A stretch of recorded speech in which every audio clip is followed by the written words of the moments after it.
बघा इकडे आपली सिरीज आहे जनरल नॉलेजचे क्वेश्चन घ्यायचे एक एक. मग आपल्याला माहिती पाहिजे ना एखाद्या गोष्टीबद्दल सर्वप्रथम त्याचा शोध कुठं लावला गेला, ते कुठं पिकवलं गेलं, मग ती जर एखादं फळ असेल पीक असेल तर ते कुठं घेतलं गेलं. ठीक आहे. मग आज आपला प्रश्न आहे, कुठला प्रश्न आहे, चला काय म्हणते प्रश्न. सर्वप्रथम सफरचंद कोणत्या देशात पिकवला गेला.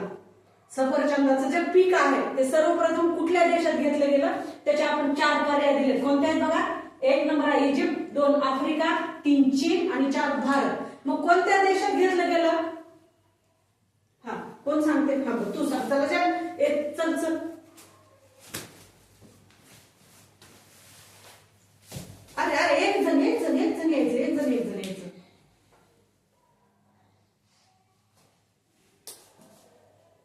बसा. तर सर्वप्रथम सफरचंदाचं पीक हे कुठल्या देशात घेतलं गेलं मग. चीन. कुठल्या देशामध्ये घेतलं गेलं. चीन या देशामध्ये सर्वप्रथम सफरचंदाचं पीक घेतलं गेलं. ठीक आहे. तर बघा आजचा दुसरा प्रश्न आहे. कोणता आहे. आता दुसरा प्रश्न काय म्हणताय.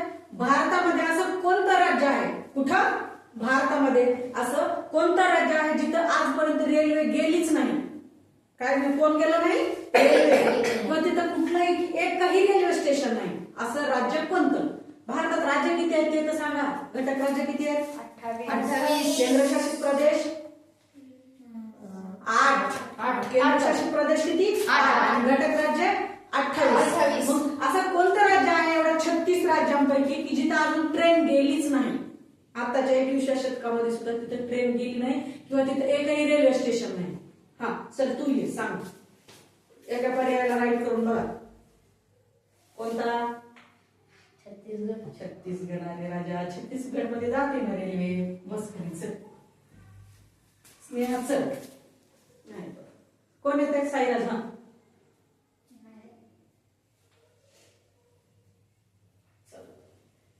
तर मग काय उत्तर जे आहे ते बरोबर आहे. काय आहे उत्तर. सिक्कीम आहे. भारतामध्ये असं राज्य आहे सिक्कीम की जिथं एकही रेल्वे स्टेशन नाही किंवा तिथं रेल्वे गेलेली नाही. नाही. ठीक आहे. हो. ओके.